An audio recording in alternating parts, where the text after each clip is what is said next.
Everyone says lump sum investing wins about 66% of the time, but what if that exact rule is the reason many people lose thousands of dollars?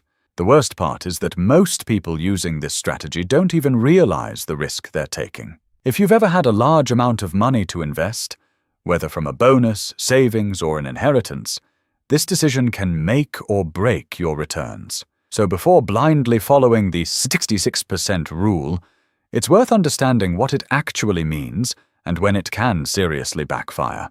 Let's simplify it. Imagine you have $10,000 ready to invest. You have two choices: invest everything today, lump sum investing, or invest gradually. Say $1,000 every month, dollar cost averaging, or DCA. On the surface, both seem reasonable. But historically, lump sum investing beats DCA about 66% of the time. That means if you repeated this decision over and over, lump sum would win roughly 2/3 of the time. The logic is simple. Markets tend to rise over time, so the sooner your money is invested, the longer it has to grow. It's like planting a tree. The earlier you plant it, the taller it grows. Time in the market is incredibly powerful, which is why many experts confidently say to invest everything immediately. Mathematically, they're right. If the market goes up and your money is already invested, you benefit. But that's only part of the story. That same statistic also means there's a 34% chance that lump sum investing performs worse than DCA. And that 34% doesn't happen randomly. It tends to show up during the worst market conditions. The strategy doesn't fail quietly. It fails loudly, often when you can least afford it. It happens when the economy is unstable, when headlines are alarming, and when people around you are panicking. Think back to 2007.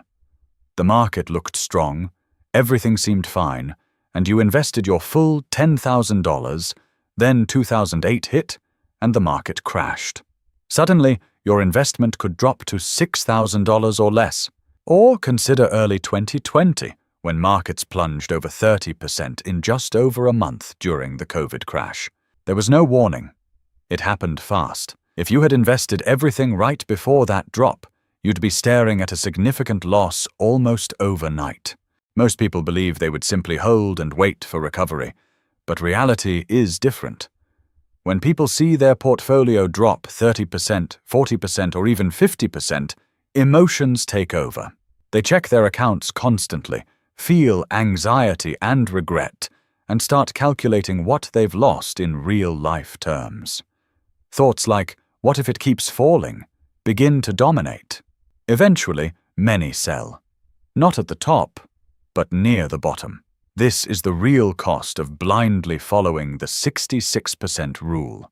There's a name for this behavior: panic selling. It's one of the most destructive patterns in investing. Studies consistently show that average investors underperform the market, not because they pick bad investments, but because they buy high and sell low, driven by emotion. While the market has historically returned around 10% annually, many investors earn far less because fear pushes them out at the wrong time and greed pulls them back in too late. The 66% rule doesn't account for any of this. It assumes perfect behavior, not real human reactions. Another overlooked factor is recency bias. When markets are near all-time highs, lump sum investing feels obvious. Everything is rising, confidence is high, and waiting seems unnecessary. But those same moments often precede corrections. The uncomfortable truth is that no one signals the top. There's no warning before a major drop. It just happens. And if you've just invested everything, the emotional impact can be intense, affecting not just your finances but your peace of mind. To be clear, lump sum investing isn't bad. In many situations, it's the right move, and the math supports it. But a strategy that wins 66% of the time can still cause serious damage if the 34% hits you at the wrong moment, with the wrong amount of money, or during a vulnerable period in your life. For some people, that experience can shake their confidence for years, pushing them out of the market entirely and into low-return options that quietly lose to inflation. This is where dollar cost averaging comes in. It doesn't exist to maximize returns, it exists to reduce emotional risk. By investing gradually, you spread out your entry points. If the market drops, you're buying at lower prices and accumulating more shares.